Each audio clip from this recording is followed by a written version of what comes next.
what about the definitions of words? Okay, clearly language in a sense is a human convention.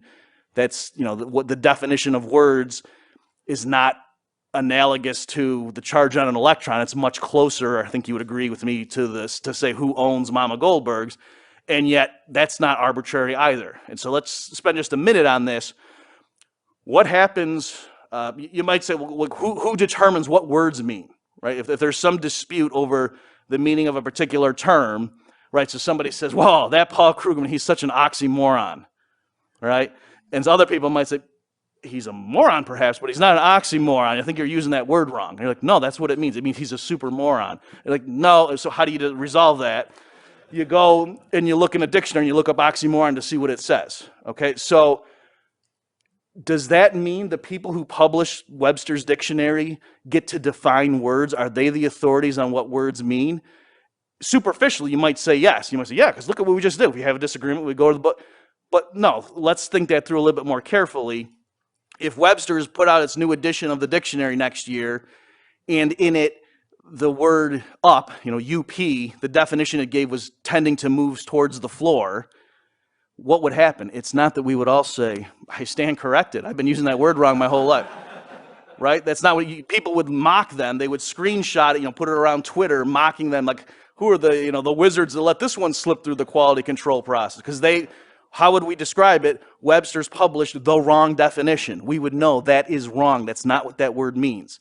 Okay, so what they're actually doing with dictionaries is they're codifying the definitions as the community of English speakers defines the words or uses the words. Okay, again, so I'm going to move quickly here. In earlier years of this, I would spend some time on this because the analogy between private language and private law is pretty strong, and really there's several layers of them. As far as you want to push it, you can see connections between the two. For example, something like a grammar style guide. You can have situations in saying like a particular English sentence to say, I done went to the store yesterday. That's clearly ungrammatical, right? That's not standard English. That's clearly wrong. Whereas other cases might be a little bit more borderline, like to say, hey, who'd you go to the store with? And some people might get real uptight and say, oh, you should never end a sentence with a preposition, right? It's attributed to Winston Churchill. He says, that is something up with which I shall not put.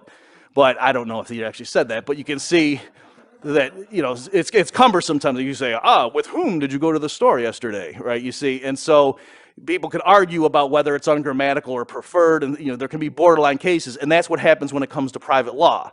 You clearly know if you're walking in the park and some lady's pushing a baby around a stroller and you just go up and drop a rock on the baby's face, that is illegal.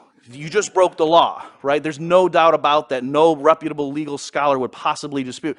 Whereas the baby pulls out a gun and he's about to shoot you, and then you do it, maybe it's Stewie or something from Family Guy, then maybe it is okay.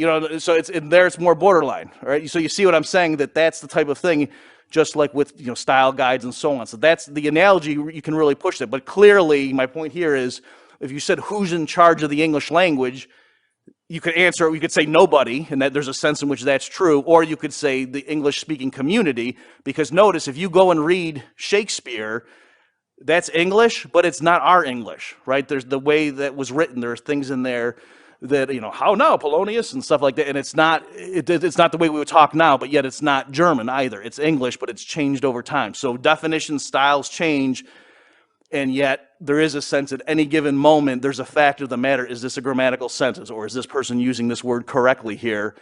And so I'm saying that's kind of how the private legal system would work, that over time the law would change, right? Before there was technology that could use radio spectrum, you didn't have property rights in the electromagnetic spectrum. That wouldn't even have come up to people living, in the year 1200 if they were all Rothbardians back then, right? Whereas, over time, eventually they would have to address that issue. Maybe they would decide you can't own it, but the point is conflict would arise once there were pirate radio stations and people were trying to use radio transmissions, and some people were interfering with what other people wanted to do.